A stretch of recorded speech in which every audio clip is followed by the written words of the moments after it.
Welcome to the Respect the Ranch podcast for February 2012. I'm Scott Bailey.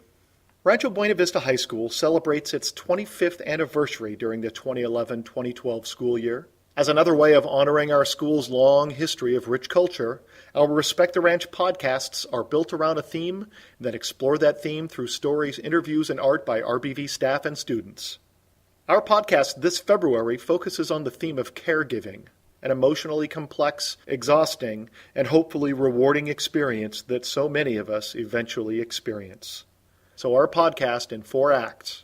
In Act 1, an essay by an RBV math teacher who was the primary caregiver for his wife as she struggled and ultimately lost her battle with cancer. In Act 2, we ask RBV students how they know if someone cares about them. In Act 3, a panel interview with RBV students who are both teenagers and part-time caregivers for a special needs sibling. And finally, Act 4, a classic children's story read by an RBV senior. All this to come on our Respect the Ranch podcast celebrating the theme of caretaking for February 2012.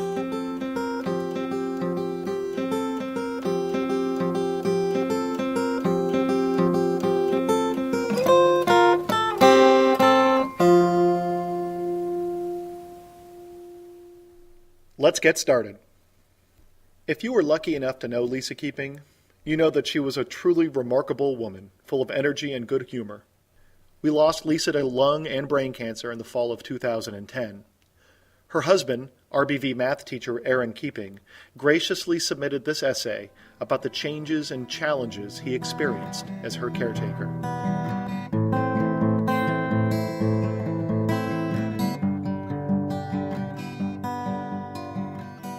In our wedding vows, I had promised to care for her in sickness and in health, so when she began her chemotherapy treatment for both lung and brain cancer, our vows were really put to the test.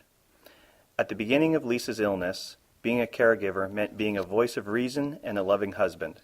We would drive to her doctor's appointments and try to listen and understand the processes and options described by the doctors.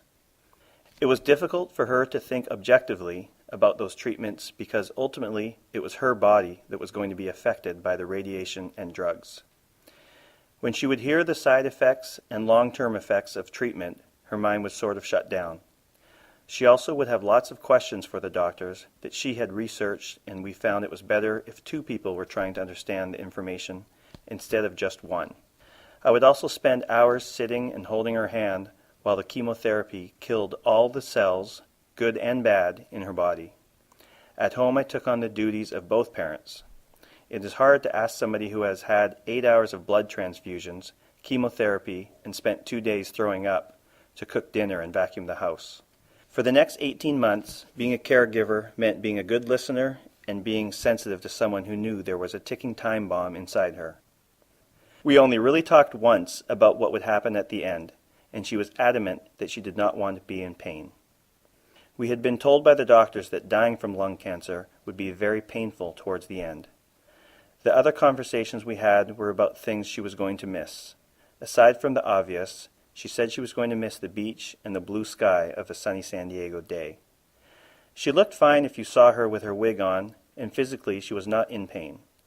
During this time, we traveled to Vancouver, Mexico, the Grand Canyon, and she even jumped out of a plane twice.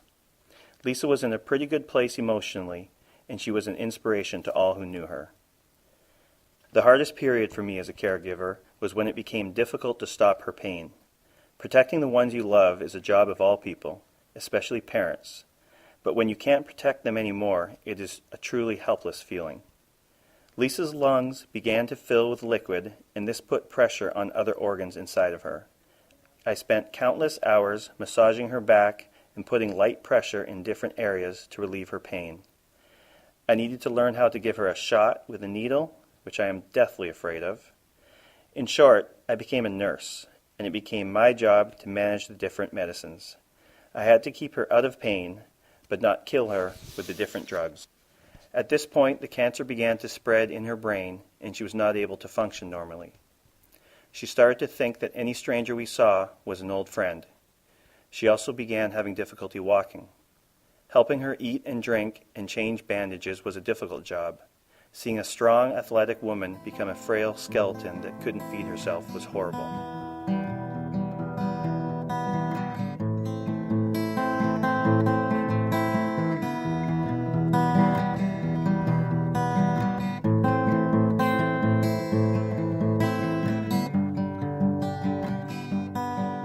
One of the most difficult decisions I had to make was to realize that I could not be the primary caregiver for my wife and that I needed professional help. Her pain had become impossible to control. Making the decision to put her into the San Diego hospice and give up control and protection of my wife was very difficult, especially when she yelled at me in anger as she was being put into the back of an ambulance because she didn't want to go. It actually turned out that she loved it there. They could control her pain better. She also loved the therapy dogs that would come by to visit, as well as the people who would play music and massage her. After a week in the hospice, and she was out of pain, I made the decision to bring her home because that is where she wanted to die. She wanted to be surrounded by family at the end and in her own home. She was so drugged up and weak that she could no longer leave a bed or even roll over by herself. We had nurses living at the house full-time to help her pass from this life, and my caregiving job went back to being a loving husband. The nurses took care of the medicines, and for 6 weeks they told us she could pass any day. They also said that women with young children tended to hold on longer in the end. Those nurses were amazing. Sitting with her in her last days and holding her hands or just talking to her was exhausting but rewarding.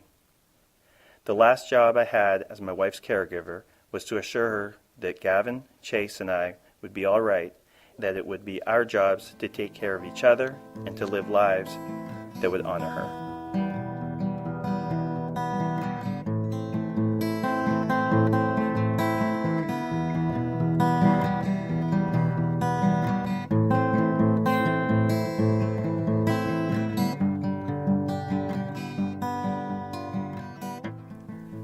Aaron Keeping and his reflections on caretaking. Thank you, Aaron. And now, Act 2. We wandered the hallways at lunch to ask students how they know if someone cares about them.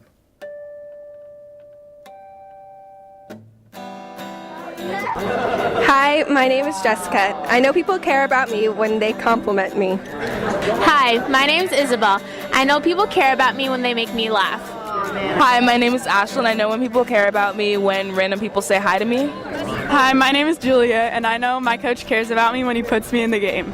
Hi, my name is Brendan. I know people care about me when they laugh at my jokes. My name is Julia, and I know people care about me when they like me.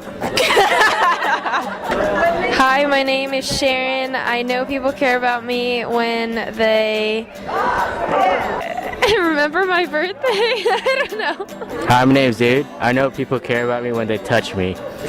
My name is Justin. I know people care about me when they give me cookies. Hi, my name is Jake. I know people care about me when they give me a hug. Hello, my name is Andrew. I know people care about me when they stare at me intently. Hi, my name is Justin. I know when people care about me when they say hi. Hi, my name is Joseph. I know people care about me when they help me shave. Hi, my name is Tony. I know people care about me when they say hi to me every day. Hi, my name is Shane, and I know people care about me when they always talk to me. Hi, my name is Tatum. I know people care about me when they give me presents. Hi, my name is Jade. I know people care about me when they take care of me when I'm sick. Hi, my name is Kevin. I know people care about me when they see my beautiful face. Hi, my name is Isaac. I know people care about me when they give me their trust. Hi, my name is Khalil, and I know when people care about me when they tell me they love me. Hi, my name is Ade. I know people care about me when they give me all their money. Hi, my name is Deja. I know people care about me when they give me their food. Hi, our name is Bianca. Hi, our name is Bianca. Marlene. I know people care about me when they make me Nutella sandwiches. Yeah. Hi, my name is Katie, and I know people care about me when they trust me. Hi, my name is Juice. I know people care about me when they're 100% honest. Hi, my name is Haley. I know people care about me when they say I'm really beautiful. Hi, my name is Angel. I know people care about me when they say hi to me. Hi, my name's Eddie. I know people care about me when they give me food. Hi, my name is Scott. I know when people care about me when they take away my iPod. Hi, my name is Larry. I know people who care about me when they yell at me.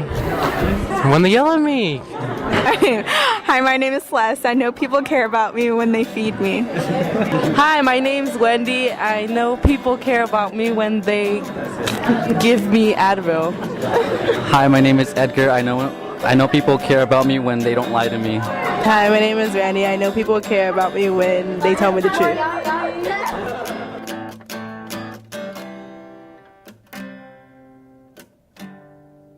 RBV students and the ways they know people care about them. And now Act 3. Some people think that caretaking is only for the world of adults, or that it is only for people who are sick and dying. But as our panel of 4 RBV students can tell you, it most definitely isn't. Alden Osborne Goodrich, Alberto Gijon, Shawn Nakamoto, and Bryce Murray are RBV upperclassmen who have a younger brother or sister that they care for to one degree or another, and have found that the act of caring for a special needs sibling can bring some frustrations, but many rewards. I'm here with Bryce Murray, Alden Goodrich-Osborne, Alberto Gijon, and Shawn Nakamoto. Thank all of you for coming in. And we're going to talk a little bit about their experiences in high school with a younger brother or sister who has some type of disability. So to frame it up, all 4 of these students have a younger brother, sister. 3 of you have a younger brother here at Rancho, with the exception of Alden, who has a sister who's in middle school. Why don't we just kind of go around the table, and maybe you can say your name, what your brother or sister's disability is, what grade they're in. And I'm Bryce Murray. My brother Daniel has cerebral palsy. He is a freshman here. My name's Alden, and my little sister Witten, she has cerebral palsy and she's in 7th grade. I'm Shawn Nakamoto, and my brother Dylan has cerebral palsy and he's in sophomore. I'm Alberto Jose Gijon. My brother's name is Angel. He's 14 and he's a freshman here. Okay, so one of the things I think is helpful for people, they hear, and we mentioned this in our pre-interview, that they hear the name cerebral palsy probably all over the place, but don't really know what it is. So, I don't know, Alden, can you describe what that particular disability is? How do you define cerebral palsy? It's basically where muscles in the brain don't connect normally, like, say, mine. Mm-hmm. So. Oh, you mean as you know, people who don't have cerebral palsy, the electrical impulses they don't connect. Fire the same way. They don't connect the same way. Is that how you describe it? Yeah, it's just the brain and the rest of the body don't function together. It's just different brain cells just don't get information to other parts of the body. The same way that it does for other people. Yeah. Shawn, what does it look like then? So that's the kind of the science of it. What does it actually look like when somebody has cerebral palsy generally? Well, usually they're not able to walk because they can't send the, what do you call it? They can't send the message. Yeah. Like the signals to the legs, and then thus they can't walk. And my brother, he can barely move his legs, so. Meaning it's not like he doesn't just walk with a limp or drag a foot. He literally can't move one leg or 1 foot in front of the other. It's really difficult. Yesterday, I was trying to help him get up on the wheelchair, and I kept on telling him, try to move your legs just a little, like he used to when he was younger.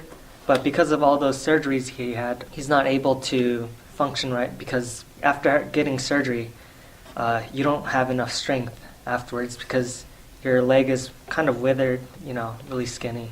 It hasn't built up the same muscles as the other legs. Yeah. I think I want to get back to the surgery in a little while and the kind of common difficulty about walking in a second. Alberto, your brother has Down syndrome. And how would you describe Down syndrome? They're born with, I think, an extra pair of chromosomes, and they just have problems with speech problems and basically any bases like that, educational, they have problems with. My brother. They have some learning? Yeah, learning disability. He can't really speak right, but we know what he's saying. At least I know. Most of the people understand. He's bilingual, so. Oh, he's bilingual? Yeah. Presumably he speaks Spanish and English? Yeah. You said he has some problems with speech, meaning he slurs his speech, or he forgets words, or he mixes them up, or? No, it's just the way it sounds. I see. Yeah, it's not clear. How about any physical problems other than that? Not well. Recently, I think yesterday, my mom took him to the hospital, and he has scoliosis now. Oh, yeah. That's a curvature of the spine. Yeah.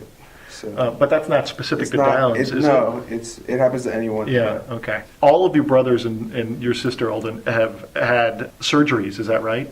Yes. Bryce, what did your brother have surgery for? It was just a hip needed some more bone, just so his legs could function a little bit more. So that was the only surgery he's had. And you're nodding, Shawn. Your brother had the same surgery with his hip? Yeah, his hips and also his legs. So he had about like 5 surgeries for the leg and the hip. And over his lifetime? Or yes, just, over his lifetime. Oh, I see. Okay. Yeah. And is he kind of on an upswing now? Have the surgeries helped or no? I'd say they haven't helped at all. Oh, really? Well, because of the surgeries, he's not. He doesn't have enough strength to move his legs now, and sometimes I just think it was a bad decision to have that many surgeries. Mm-hmm.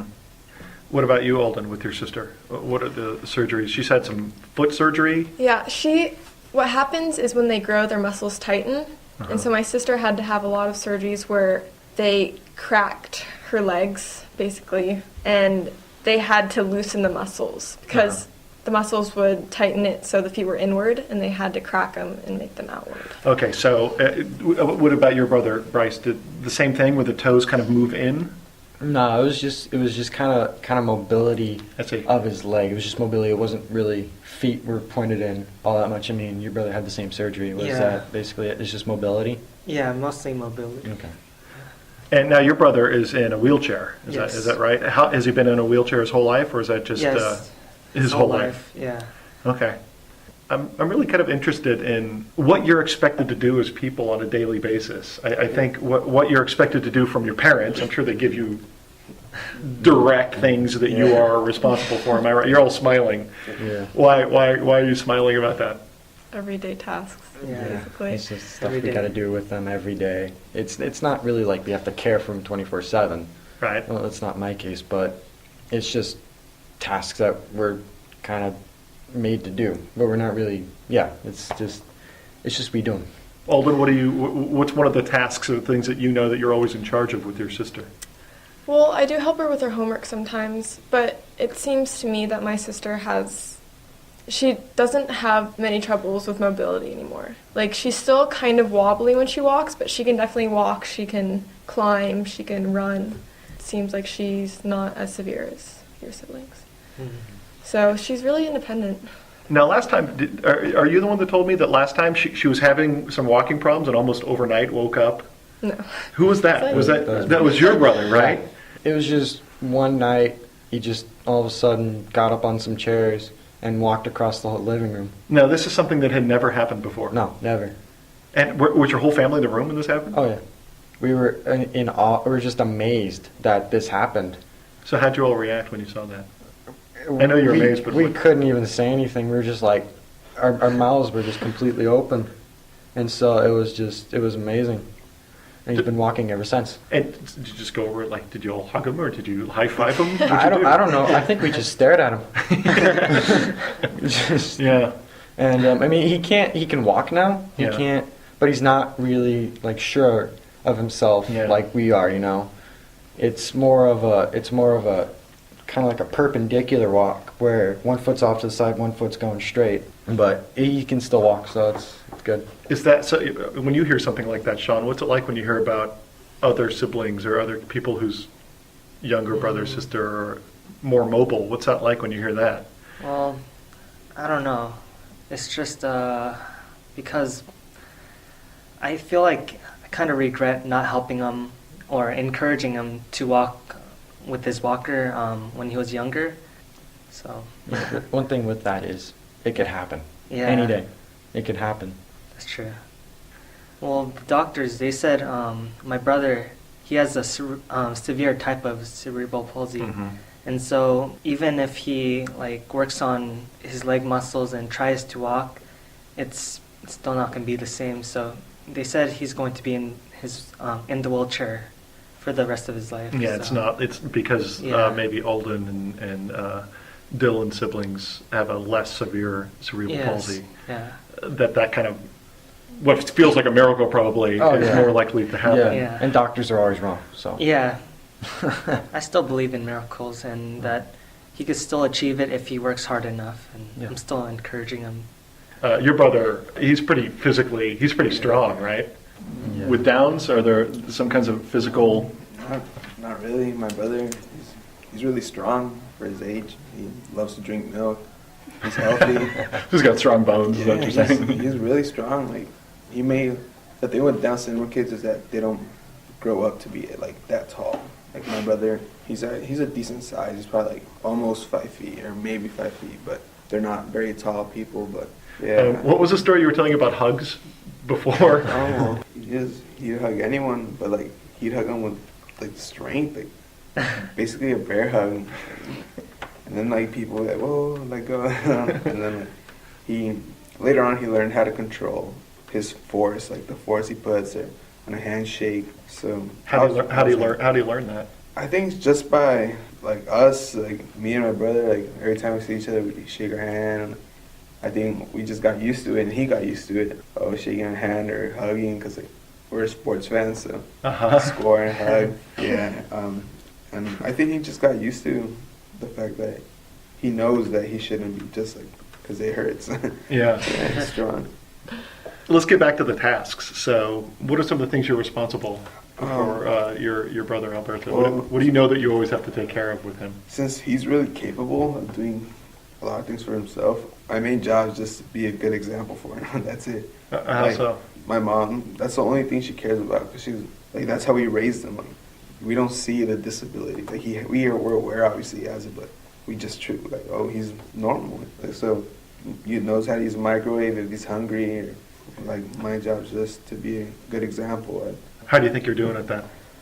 That's a lot of pressure. I mean, any brother has that pressure, but sometimes when you're not like there with him, like, and you do something bad, like, yeah, I regret a lot of stuff. Yeah. Yeah, I always try to change because like, I love my brother and he deserves to have a good older brother. Yeah. Yeah, I do my best, but it's hard. You were describing Shawn helping Dylan in the morning with his wheelchair.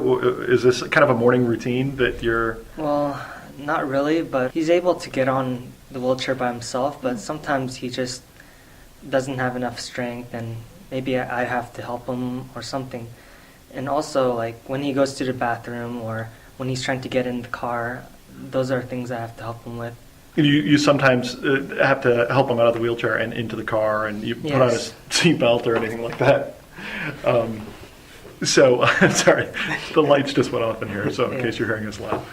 I don't want anyone to think we're laughing at the idea of his brother having a struggle getting into the car. But what about the bathroom thing? That has to be kind of a challenging thing to deal with, right? Have you been doing that for a while, helping him? Probably not every time, but sometimes? Not every time.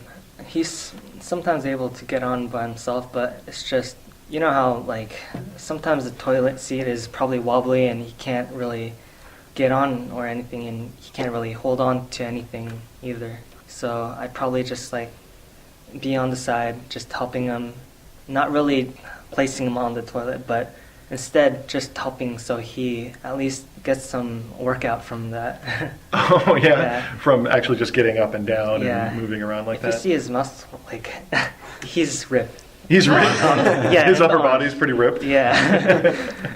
So I'm sure he'll like you saying that. Good. So Alden, you're saying your sister is she could take care of herself pretty well. Yeah. But you've got some other interesting, I think the last time when we talked, you were saying that she kind of dresses differently than most of your family and most of your friends. And she's definitely individualistic, one of our family. So she's got kind of like the goth vibe, is that right? Her favorite store is Hot Topic, and she'll shop in there for hours. So again, because this is a podcast, people can't see you. You are kind of the opposite of goth, right? You're tall with blonde hair and very all much that. So. Do you ever kind of worry about the fact that she's kind of dressing and a little bit out of the mainstream, that's going to make her more of a target? Do you ever think about that? Well, at first when she started this new trend of hers, I was really worried. I mean, it's just kind of hard watching your sister go through hardships that you can't help her with. But she's definitely grown into her own, and she does take care of herself. Like, she doesn't take horrible things said about her lightly. and she sticks up for herself. So. And the last time we talked, Bryce, we talked about you sticking up for your brother. You felt like you've had to defend your brother every now and then from the way people sometimes treat him, right? Yeah. Have you ever had, Shawn, have you ever had to defend your brother from the way people are treating him in some way? Probably just once during middle school, where some kids were just laughing, and I come up to them and say, hey, that's my brother there, and so I'm just kind of like making them just aware that it's not right to treat others that are just different, you know? Now, your brother, you probably, you don't need to physically defend. Your brother can take care of himself physically, right? But have you ever had to defend him from people? Not really, just I do the same thing, but I learned to stop because it's about him being normal, and I don't like that fact that you have to be like, oh, that's my brother, and then they'll respect them. I don't like the fact that you have to tell people that, you know. It's like, just learn to it's just people are ignorant about disabilities. How so? What do you mean? Well, yeah, because they don't know the life they live, so they feel like, oh, it's funny, they can say whatever they want. They don't know, they don't have a family member like that, or personal problems, they just want to be mean to people or something. And you, am I right? Am I remembering correctly? You take pretty seriously that he learns to really defend himself out in the world on his own. I think that they use their disability as an advantage sometimes. Like, that's how my brother is a lot. Like, he knows how to like cry. Like, if I tell him like, oh, don't do this, he'll cry, and then I'll tell him, all right, I'll put you a movie right now, and then like he's all happy. He just knows how to get his ways. Is that what you're saying? Yeah. He's learned how to manipulate you? Mm-hmm. Everyone. What do you mean, everyone? Yeah, like he knows what type of person you are. Like, if he wants to get you mad, he knows how to get you mad. Me, my grandpa, my mom, everyone. Like, and like he knows when to behave good. He knows when like he could act the way he wants to act. Like in school, we always get, oh, he's a good kid, and at home, like he'll like try to bug everyone as much as he can. Did you ever call him out on it? Like, do you ever say, I know what you're doing? I always tell him, it's like, why are you doing this? Like, stop. Yeah. And I tell my mom, but like she'll be like, oh, just leave him alone. And, like, I'll get blamed for him. Like, I love him. I would imagine sometimes your parents kind of put the three of you in situations like that in a lot of ways. Do you ever feel like your sister or brother shouldn't be cut slack? Like you kind of know them better, and you know that they're kind of manipulating the situation. That's what I tell my mom all the time. Because I see him, I don't see disability. I see just a normal kid there, and for like people to act like he does have one, like it bugs me at a time. That's why I tell my mom, because when I was a young kid, I used to be like always defending everybody. Like I love to fight with people who would bug my family. And you mean specifically about your brother? Anyone, like my friends or family. But they'd be doing something. They'd be saying something about your brother specifically. And now that I had my brother, like I'd learned to deal with it, because I'm like, even to normal people, like they're always getting like talked about behind their backs. And I was like, at first I always tell my mom, oh, if I hear someone in high school talk about my brother, I'm gonna beat him up. But then I learned that if I want my brother to be seen as normal to everyone else, that he needs to learn to defend himself. Has he had to do that? No, because a lot of people love him. Like he's just a person that it's easy to love. Oh yeah. He's really friendly, and I just love him. It's like the best brother I could have. So again, Bryce, you've had a couple of frustrating moments where people aren't treating Daniel very well. Same kind of thing as could be what Shawn has said. You just kind of confront people and say, "Hey, what are you doing? It's my brother." Only if I hear something or I see something, like there'll be like a 14-year-old kid who'll just stare at him, and that really gets me mad. And so I'll just stare right back at them, and they'll look up and they'll just look away real quick. So I kind of do that sometimes. I know I shouldn't, but it's just kind of the way I am. I mean, I'm not a violent person, but there's just, some people don't realize that it is a challenge and that they are good people. I mean, all my friends love him. Alden, I'm thinking as we kind of start to button things up here, I'm kind of curious. I've said this before to the four of you that, as a teacher, you listen to the things that teenagers have dramas about, like the most trivial things. And I was like that when I was in high school. I understand where it comes from. Who are we kidding? The adult world has lots of little trivial, things that they complain about. But when you guys hear people complaining about their brother or sister or about something about their lives that they think is such a big deal, and you're just kind of like, has it helped you be closer to the kind of person you want to be in some way? Do you know what I'm saying? Have you learned some sort of lessons that you think some teenagers don't really get because they aren't forced to confront some of these challenges? Yeah, definitely. I feel more compassionate than others would be about people with disabilities, and I try not to judge anybody because of her and what she's taught me and what I've viewed over the years. Oh, you think it's made you less judgmental as a person? Yeah, definitely. Because you've seen other people. Well, I've just seen other people give her the looks that you just Boy, you get the looks, huh? The looks sound like It's they're pretty not rough. normal. You're nodding. The two of you are nodding. It's just not polite. It's just not right. So. What about you, Shawn? Have you feel like you've kind of learned something about yourself or the world that's important from your experience with your brother? Same with Alden. I'm more aware of what life is like with a sibling that has disability, and so also I know not to judge, and it's taught me a lot. Yeah. I don't know. You were kind of nodding too, Alberto. What do you think? What do you think Angel's given you in some way? I believe special kids are given to special families, and I believe everything happens for a reason. Mm-hmm. And I think he came into our lives because I did need help when I was a kid. I was weird. I was a rebel. Uh-huh. And now, that I'm getting more mature over time. He teaches me just by looking at him. I regret a lot of things. Sometimes I wish that he could have my life. So I feel bad for things I've done. Sometimes I feel like I should be him, he should be me, because so he teaches me to be a better person. Yeah. Bryce, when I first met you, now since I became a father, I've got a 9-year-old and a 7-year-old. Since I become a father, I want to preface this with, I cry at shampoo commercials now. It takes nothing to make me cry. But when I first met you, I take you out of the room and I say, hey, I'm Mr. Bailey, I'm doing this podcast. You don't know me from anybody. And I asked you about your brother, and the first thing you said to me was that he's made me a better man. And it made me almost cry right there in the spot. How do you think he's made you a better man? He makes me see there's more than life. Our whole family went through a situation, just this last year, and I think he's the one that got us through it, because he just shows you that there's so much more to love in life than just material things. You're living, you're having a great time. I mean, you should always stay positive and just think of what you have in life.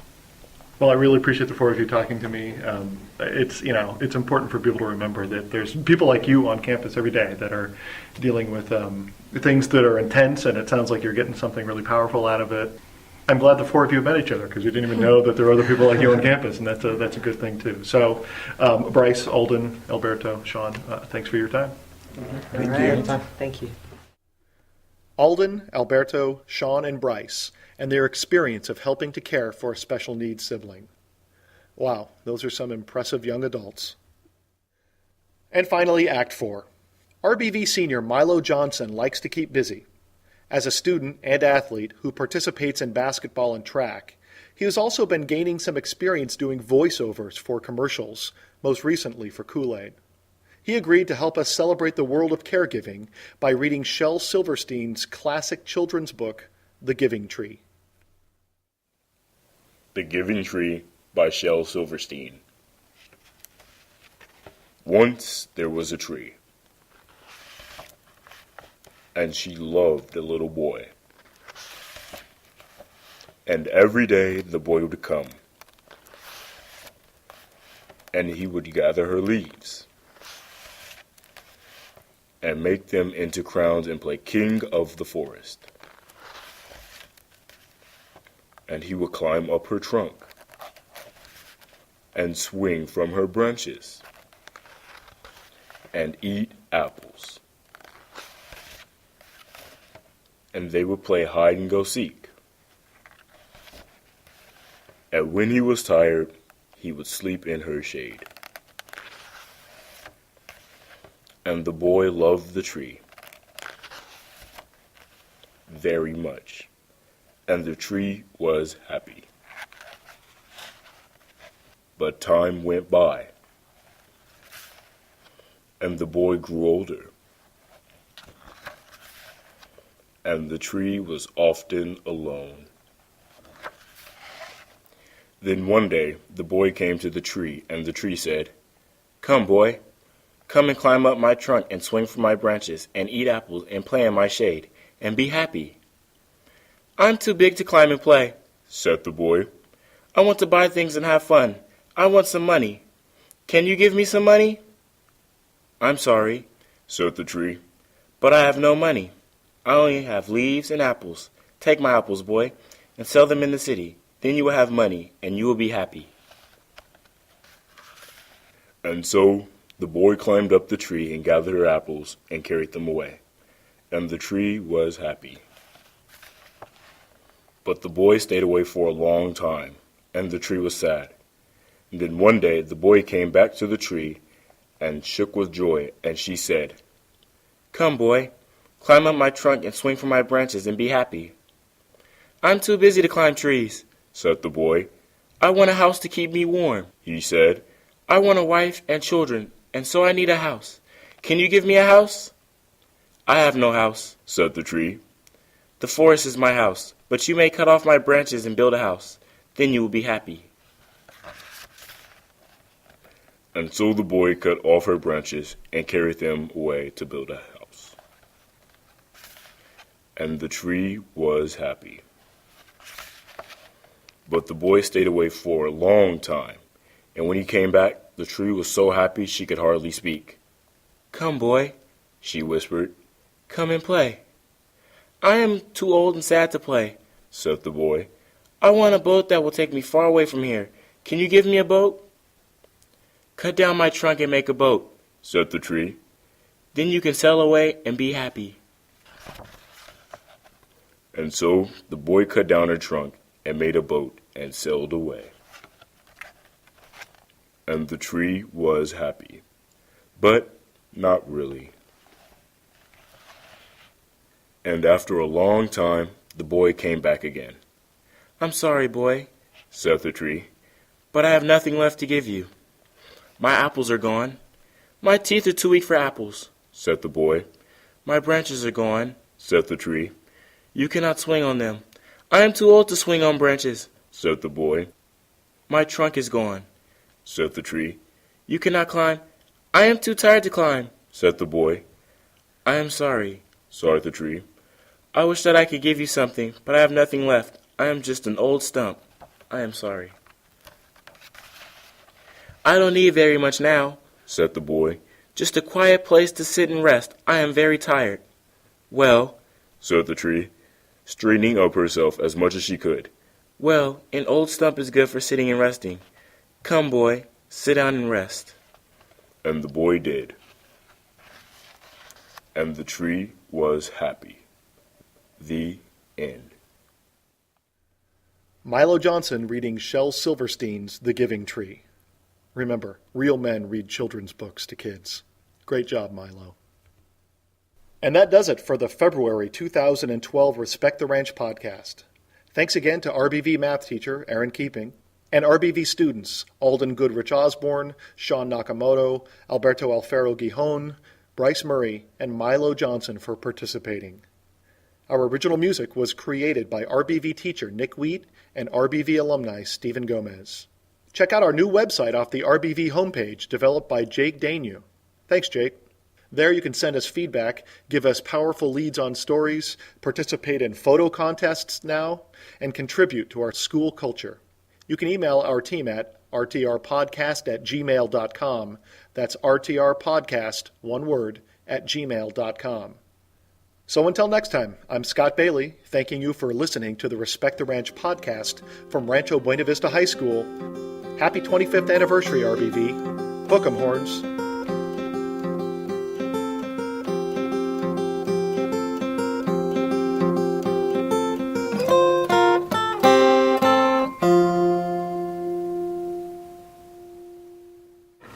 keeps on talking about your brother. Like, Oh, yeah.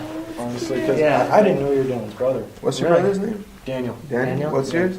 Dylan. What school did he go to? Honolulu? Yeah. I think I've seen you around because my brother, like, yeah, I Oh, think okay. we have a picture of him. Okay. Yeah. Well, you have a picture of His Bryce's brother. Yeah, brother? and I think he came to one of his parties. Yeah, because we would always, like, every time we named someone, my mom would say Danny. Because, like, Angel Really? would, like, yeah, talk to him. I know. I was wondering about asked my mom. I'm like, because my brother would always say Angel. Is that how you say Angel, it? yeah, Angel Yeah. Ramon. Okay, because he's always say that. Yeah. And he would always like talk about him and stuff. And I was talking about your brother too. Yeah. And so I'm like, oh, okay. Yeah, my brother talks about your brother Okay. too. All right.